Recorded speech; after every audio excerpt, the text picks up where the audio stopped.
10, 9, 8, 7, 6, 5, 4, 3, 2, 1, top. Allumage des ESR et décollage.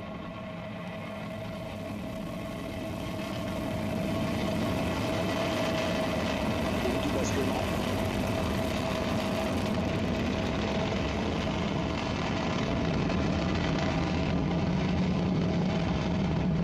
Les paramètres à bord sont normaux.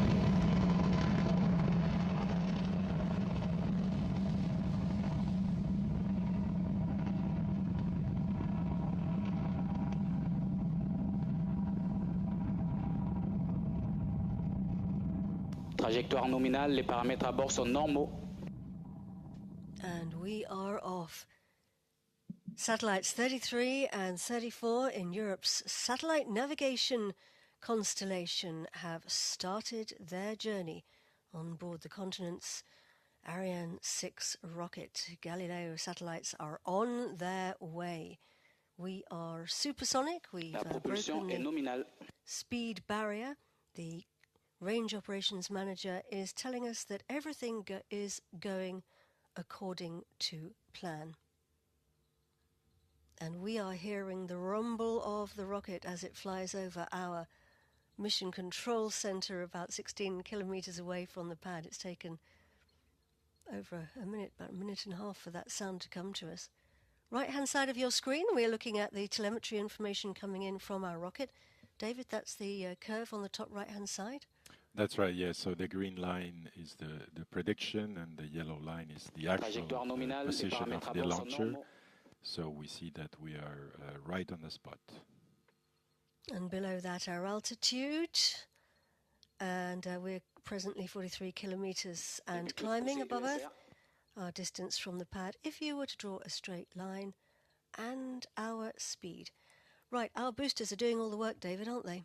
Yes, that's right. About 85% of the thrust needed, and they will be separating in just a few seconds at 63 kilometers altitude. Trajectoire nominale. Séparation ESR.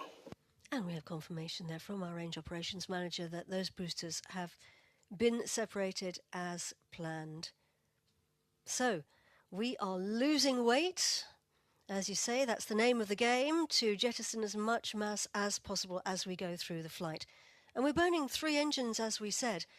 We switched on the Vulcan 2.1 on the ground on the main engine and the boosters. But as we said, the boosters really were doing all the work. Now, we don't need them anymore. The fairing at the top of the rocket is where our satellites are housed at the present time. That will be the next thing to be jettisoned. What's it protecting us from? So the fairing protects the satellite on the ground from dust and humidity, and then during the launch from the acoustic vibrations of the launch, and also, of course, from the friction and the heat during the ascent through the dense parts of the atmosphere. And it will be separated once we don't need it, meaning at around 110 kilometers, so very soon. There we go, that's how it looks. Séparation des coiffes, trajectoire nominale. Confirmed by the Range Operations Manager, who's also telling us that the trajectory is normal. And you can see there our altitude, 116 kilometers now above Earth. So we've crossed what we call the Kármán line, if you like, the border with space. And we can see our satellites for the very first time, David, and they can see space. Yes, that's right. The image shows the launcher with the satellites and the dispenser on top of the launch vehicle adapter, the black cone on top of the launcher. This is a simulation. These images are a simulation based on the outputs of the trajectory calculations, showing the launcher as it should be right at this moment. Indeed, the simulation is very much a very useful thing for us to be able to see. We call it the 3D or the CGI images, and they use the gaming software Unreal Engine to create those images. So, as we said, our trajectory on the right-hand side, and below that you can just see actually the people there in the Launch Control Center, David, now watching the launch. That's right. Their job is finished, but they are, of course, following the launch very closely. So, we are burning the main engine. It's a great big tank of fuel. You can see it there. Yes, it's 32 meter high, 5.4 meter diameter, and it's full with 154 tons of liquid oxygen and liquid hydrogen. The chemistry of these two elements leads to one of the most fuel-efficient combinations that exist for rocket propulsion, meaning that for a given amount of propellant, we will get the highest acceleration transferred to the launcher and to the satellites. Il reste 2 minutes de poussée Vulcain.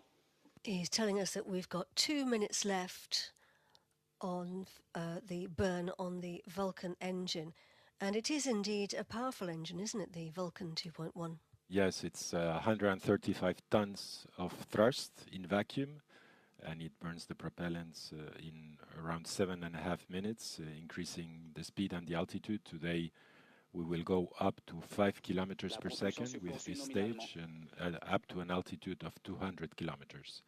And this engine actually has been optimized with respect to Ariane 5. The nozzle manufacturing has been optimized. There are some additive manufacturing elements that have been added, like the gas generator.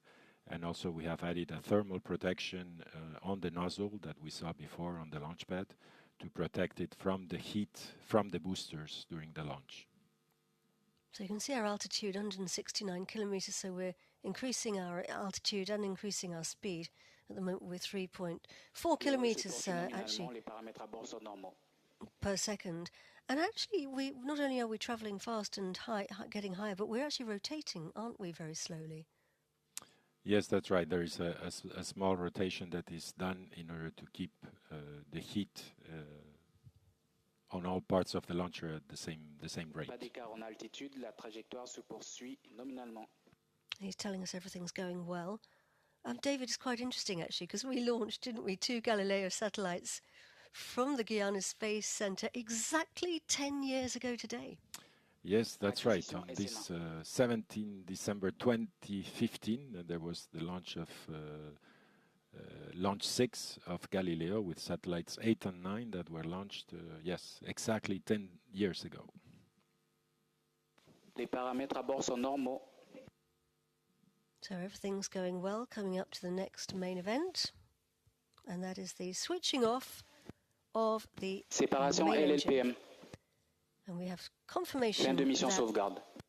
that main stage has now been separated and jettisoned. Allumage Vinci.